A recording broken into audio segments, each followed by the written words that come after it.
ჯანმრთელობის დაზღვევა ციფრულ ეპოქაში. Როგორ ართმევენ ქართული კომპანიები თავს ციფრულ სერვისებს, როგორი იყო TBC დაზღვევის 1 წელი და რა გეგმები აქვს კომპანიას 2021 წლისთვის. ამ თემაზე ვსაუბრობთ გადაცემის მეორე ნაწილში. ჩემი თანაწამყვანი ჯიპას კანცლერი და ბიზნეს კვლევების სახლის ხელმძღვანელი გიორგი აბაშიშვილია. მოგესალმები.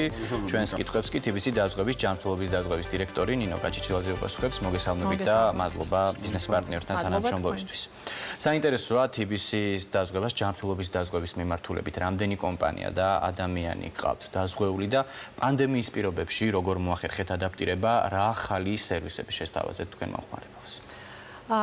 ბოლო 1 წელი მართლა ძალიან დინამიური იყო ჩვენი კომპანიისთვის, ისე როგორც მთლიანად ქვეყნისთვის.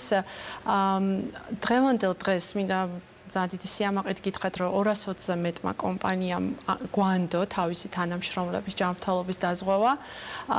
ეს არის 15,000-ზე მეტი ადამიანი, რომლებსაც ვთავაზობთ ჩვენს ჯანმრთელობის დაზღვევას. დაახლოებით წელიწად ნახევარია, რაც ბაზარზე TBC დაზღვევა შემოვიდა ჯანმრთელობის დაზღვევით. ბევრი ვიფიქრეთ ძალიან, იმიტომ რომ ეს არის ძალიან რთული და ამავდროულად თითოეული ადამიანისთვის ძალიან მნიშვნელოვანი პროდუქტი. და თავიდანვე ჩვენ შემოვედით სტრატეგიით, რომ ჩვენთან ურთიერთობა იქნებოდა ძალიან მარტივი, იმიტომ რომ დამეთანხმებით პანდემიაც რომ ასე ვთქვათ გვერდზე გადავდათ 21 საუკუნეში ერთ-ერთი ყველაზე მნიშვნელოვანი ჩვენთვის არის დრო და ყველანაირი მომსახურების მიღების სიმარტივე. ამიტომ თავიდანვე ჩვენ ავიღეთ გეზი, რომ ჩვენი მომსახურება უნდა ყოფილიყო მარტივი, რომ ჩვენი დაზღვეულებისთვის გაგვემარტივებინა ცხოვრება. თავიდანვე ციფრული არხები განვავითარეთ ძალიან აქტიურად. დღეს გვაქვს უკვე 3 ტიპის მომსახურება, ციფრული მომსახურება. ეს არის მობაილ აპლიკაცია, ბიბოტი და ვებ აპლიკაცია, რომლის საშუალებითაც ჩვენს დაზღვეულს შეუძლია მიიღოს სადაზღვეო თანხა, ანუ ანაზღაურება ჩაეწეროს ოჯახის ექიმთან, ამავდროულად საგარანტიო წერილი მოითხოვოს და ასე შემდეგ. მაგრამ ამავდროულად ძალიან მნიშვნელოვანი რაც არის და თვითონ პანდემიის დროსაც ამან განსაკუთრებული აქტუალობა შეიძინა, არის რომ სამედიცინო მომსახურების მიღება ჩვენ დაზღვეულებს ნაწილობრივ უკვე ონლაინ შეუძლიათ. მაგალითად, TBC დაზღვევის ოჯახის ექიმისგან მომსახურების მისაღებად კლინიკაში არ არის აუცილებელი მისვლა, თუ ცხადია ამის სამედიცინო ჩვენება არ არის და ჩვენ დაზღვეულს შეუძლია ვიდეო ან აუდიო კონსულტაცია გაიაროს. ანუ რა პრინციპით განსხვავდება, ასე ვთქვათ, სხვა კომპანიებისგან, ან უპირატესობა სად იქნება, ვთქვათ, აქ ამ შემთხვევაში, იმიტომ რომ ეხლა ამ ეტაპზე, ასე ვთქვათ, ბაზარზე ძალიან ბევრი კომპანია, ასე ვთქვათ, სხვადასხვანაირად ოპერირებს.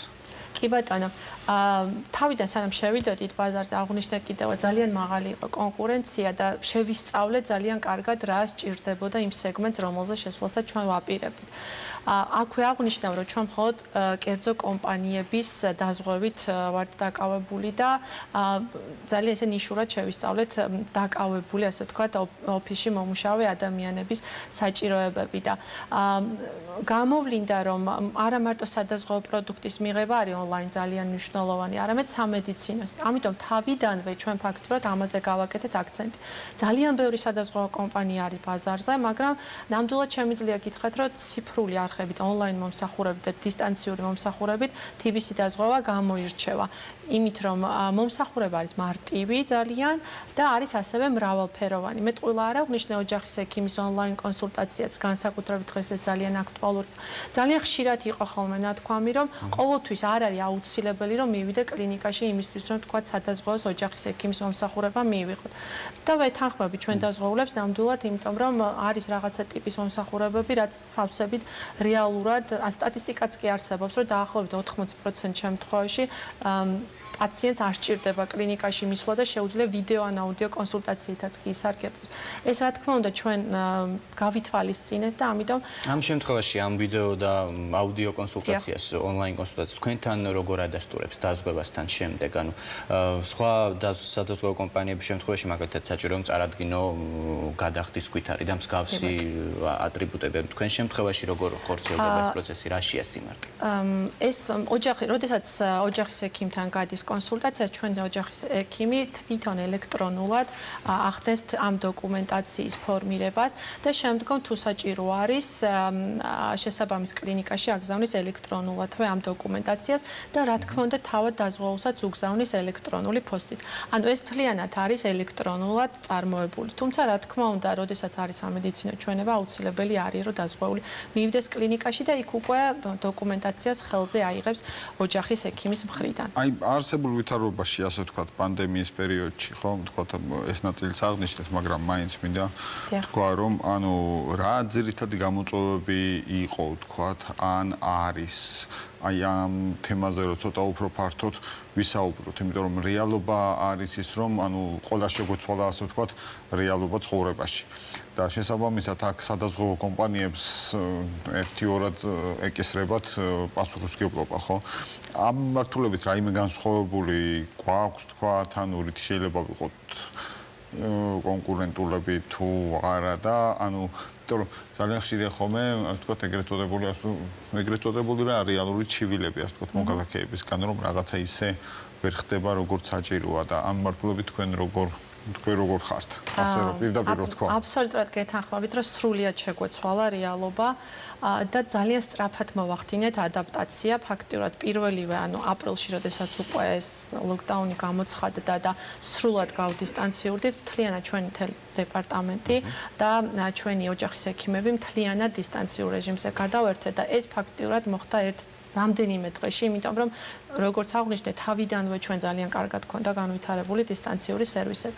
ამ პანდემიის პერიოდში, რომელიც ფაქტიურად უკვე მარტი-აპრილის პერიოდიდან მოდის, ჩვენი მნიშვნელოვნება როგორც სადაზღვევო კომპანიის, რა თქმა უნდა, ძალიან გაიზარდა თითოეული დაზღვეულისთვის.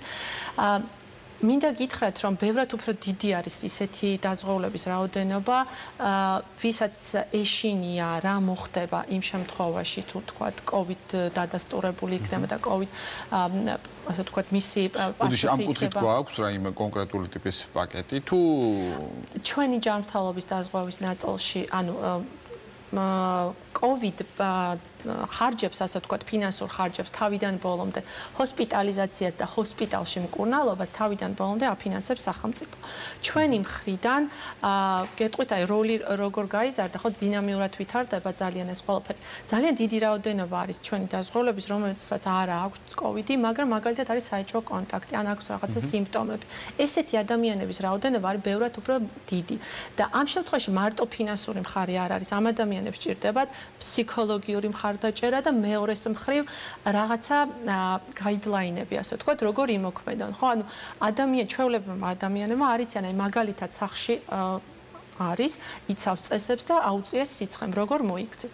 ასეთ შემთხვევაში ის, რასაც ჩვენ თავაზობთ თიბის დაზღვევა თავაზობს, ეს არის ჩვენ დაზღვეულს შეუძლია ნებისმიერ დროს დარეკოს ჩვენს ცხელ ხაზზე 2421111 ცხელ ხაზზე დააფიქსიროს, რომ მას აქვს COVID-თან დაკავშირებული სიმპტომები, იმავე დღეს მას ჩაწერენ ონლაინ კონსულტაციაზე ჩვენს ოჯახის ექიმთან. სადაც ჩვენი ოჯახის ექიმი ძალიან დეტალურად აუხსნის, როგორ უნდა იმოქმედოს.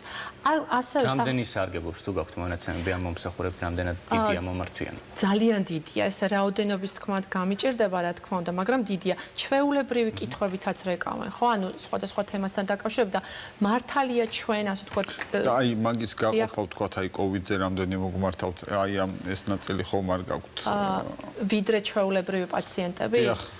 იცით რა, დაახლოებით რაც შემიძლია გითხრათ, ყოველდღიურად ჩვენ 30-მდე COVID დადასტურებული პაციენტი გვირეკავს იმისთვის, რომ შემდგომ ჩვენმა ოჯახის ექიმმა პატრონაჟი გაუწიოს. ამისევით, რა თქმა უნდა, ალბათ ორი იმდენი არის, ვინც არის თქვათ საეჭვო სიმპტომებიანი ან რაღაცა ტიპის კითხვებია COVID-თან დაკავშირებული.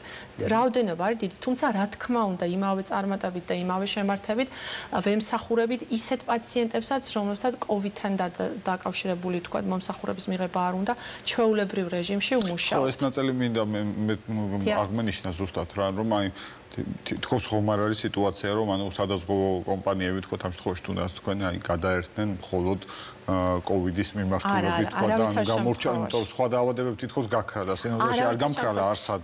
აი ერთ-ერთი გამოწვევა, რაც თქვენ აღნიშნეთ, სწორედ ეს იყო, რომ ჩვენ არ გვქონდა უფლება მთლიანად კოვიდზე გადავრთულიყავთ, მიუხედავად იმისა, რომ ჩვენი ძალიან დიდი რესურსი წაიღო ამ თემამ. არავითარ შემთხვევაში არც ერთი წუთით არ შეგვიჩერებია არც იგივე ზარალების ანაზღაურება ან სამედიცინო მომსახურება იმ პაციენტებისთვის და იმ დაზღვეულებისთვის, რომელთაც კოვიდთან დაკავშირებული მომსახურების მიღება არ უნდა და უნდა სხვა. აი ეს იყო გამოწვევა, რომ ორივეს ძალიან მაღალი ხარისხით გამკლავებოდით და ამაში გვეხმარება ასევე ჩვენი სტრატეგიული პარტნიორი კლინიკა რეიმანი, რომელიც აპრილში გაიხსნა, მათაც ასე ვთქვათ ძალიან რთულ პერიოდში მოუწიათ მუშაობის დაწყება. ეს არის ამბულატორიული კლინიკა, რომელიც სრულფასოვან სპექტრს ეს თქვენი შვილობილი კომპანია თუ? არა, შვილობილი არ არის, ეს აბსოლუტურად დამოუკიდებელი კლინიკაა, რომელთანაც ჩვენ ძალიან თანხვედრაში ვართ სტრატეგიის მიხედვით და პარტნიორობთ. ისინიც ძალიან ციფრულები არიან, ძალიან მაღალი მომსახურების ხარისხს თავაზობენ და ერთობლივად ჩვენი პროვაიდერები არიან, რა თქმა უნდა, და იქ ჩვენი დასწავლები ერთ-ერთი ყველაზე მაღალი თანაგადახდით სარგებლობენ. კლინიკები ახსენეთ თქვენ და საინტერესოა, რამდენი პროვაიდერი კლინიკა ყავთ და TBC დაზღვევა ამ მიმართულებით რითია გამორჩევა? ჩვენ ყავს 300-ზე მეტი კლინიკა პროვაიდერის სახით მთელი საქართველოს მასშტაბით. გამორჩეული არის იმით, რომ როგორც ძალიან დიდ ქსელებს აერთიანებს, ასევე ჩვენ ყავს პროვაიდერებში ისეთი კლინიკები, რომლებიც ძალიან მაღალი ხარისხის მომსახურებას და ასევე ძვირ მომსახურებას თავაზობენ დაზღვეულებს. ჩვენ საშუალო და პრემიუმ სეგმენტზე ვართ წარმოდგენილები, ამიტომ ვიცით, რომ მნიშვნელოვანია, რომ დიდი ქსელიც ყავდეს და ასევე ის ნიშური კლინიკებიც, რომელთა ასე ვთქვათ მომსახურების ფასი მაღალია, მაგრამ ასევე ხარისხი არის ძალიან მაღალი. ამიტომ არჩევანი ჩვენ დაზღვეულს აქვს როგორც შედარებით საშუალო და მათთვის მისაღები, ასე ვთქვათ, ფასის მქონე კლინიკების, ასევე პრემიუმ კლინიკების მათ შორის. აუცილებლად მინდა გკითხოთ სახელმწიფოს როლზე ამ მიმართულებით, ანუ სახელმწიფო სექტორთან თქვენი თანამშრომლობის ნაწილი როგორია, ვთქვათ, აქ ვთქვათ, უფრო მეტ წითხოთ მათგან, ვთქვათ, სახელმწიფო სექტორის დაზღვევას. კი ბატონო. იცით რა არის, აქვე მინდა გავამახვილო ყურადღება, მე აღვნიშნე, რომ ყველა სეგმენტზე არ ვართ წარმოდგენილები, ჩვენ ვართ ალბათ ჩვენი დაზღვეულების 95%-ზე მეტი არის კერძო კომპანია და არა სახელმწიფო სექტორი. სახელმწიფო სექტორში ნაკლებად ვართ წარმოდგენილები, როგორც ხოვნა.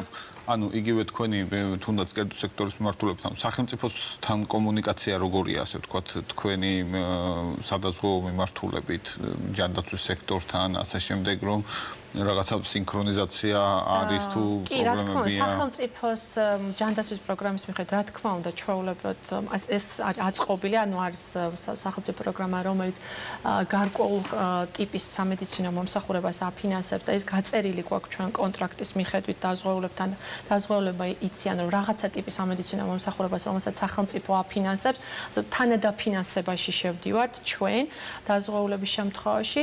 ეს წლებია უკვე ძალიან კარგად არის აწყობილი და ნორმალურად საკმაოდ კარგად თანამშრომლობთ ამ ნაწილში. ეხლა ამ ბოლო პერიოდში რა თქმა უნდა განსაკუთრებით აი კოვიდის პერიოდს გულისხმობ ხა. კი ბატონო, კოვიდის პერიოდში ხა ბოლო პერიოდში ძალიან აქტიურად თანამშრომლობთ ჯანდაცვის სამინისტროსთან, რა თქმა უნდა. როგორც აღვნიშნეთ, ანუ არის ორი ტიპის კოვიდ პაციენტი, სუბუქი, რომელიც სახლში მკურნალობს და იმის პატრონაჟს სრულად სადაზღვევო კომპანიები და ჩვენი ოჯახის ექიმები აწარმოებენ. აი რაც გულისხმობს ეს პატრონაჟი, თქვა სახლში მკურნალობის დროს? ეს გულისხმობს ყოველდღიურ სატელეფონო კონტაქტს. მართალი რაღაც პროტოკოლების მიხედვით ყოველ მეოთხე და რაღაც ისე დღეებში ოჯახის ექიმს დარეკოს, მაგრამ ჩვენ ვრეკავთ ყოველ დღე, ყოველდღიურ რეჟიმში, როგორც ანუ ჩვენი დაზღვეული, რომელსაც დაუდასტურდება კოვიდი და სუბუქი სიმპტომები აქვს, ანუ სიმპტომო არის, პირველივე დღიდან ბოლო დღემდე ჩვენი ოჯახის ექიმი ყოველდღე პაციენტისგან იღებ თქვა ამ ინფორმაციას სიმპტომატიკასთან. ორი წყარო არის, ასე ვთქვათ, ერთი არის სახელმწიფო პროგრამის 112-დან მიღებული ინფორმაცია, მაგრამ ასევე არანაკლებით უფრო დიდი წილი არ არის, როდესაც ჩვენი დაზღვეული პირდაპირ ჩვენს ხელხაზზე რეკავს და პირველი დღიდან ბოლო დღემდე ჩვენი ოჯახის ექიმი ყოველდღიურად სატელეფონო კომუნიკაციაში არის და ასე ვთქვათ, მის სამედიცინო ვირუსის მიმდინარეობას აკონტროლებს. სახელმწიფოს რაც შეეხება, როგორც კი პაციენტი დამძიმდება და საჭიროებს ჰოსპიტალიზაციას, მაშინვე ჩვენი ოჯახის ექიმი აორგანიზებს და გადადის ასე ვთქვათ ჰოსპიტალში. 600,000-ზე მეტი ადამიანია ქვეყნის მასშტაბით ჯანმრთელობის დაზღვევით სარგებლობს სხვადასხვა კომპანიების მიერ, რაც იმას ნიშნავს, რომ წლიდან წლამდე იზრდება ზოგადად დაზღვევის და მათ შორის ჯანმრთელობის დაზღვევის პოპულარობა საზოგადოებაში. კიდევ რა სეგმენტების ათვისებას გეგმავთ სამალოთ გაფართოების მიმართულებით, რომ კიდევ უფრო მეტი ადამიანი იყოს დაზღვეული და დაინტერესებული? ჩვენ წელიწად ნახევარია რეალურად ბაზარზე, ამიტომ ის მთავარი სეგმენტი, რომელიც თავიდანვე ავარჩიეთ, საშუალო და პრემიუმ სეგმენტი, ჯერ კიდევ რა თქმა უნდა ასათვისებელი გვაქვს და ძალიან მაღალია კონკურენცია, ამას ძალიან კარგად ვაცნობიერებთ, მაგრამ ძალიან ოპტიმისტურად ვართ განწყობილები, იმიტომ რომ აი მაგალითად რომ მოგიყვანოთ ამ წელიწად ნახევრის განმავლობაში ძალიან ბევრ კონტრაქტს რომ ანუ ისეთ კომპანიებთან ვისთანაც პირველად დავდეთ ხელშეკრულება, ბევრ კონტრაქტს მოუწია განახლება და აბსოლუტურად ყველამ განაახლა უპრობლემოდ. ანუ ეს ნიშნავს იმას, რომ ჩვენ ძალიან მაღალი მომსახურების ხარისხი გვიჭირავს. აი აქედან გამომდინარე მაღალი კონკურენციის პირობებში ჯერ აი ეს ნიშა გვაქვს ძალიან აქტიურად ასათვისებელი.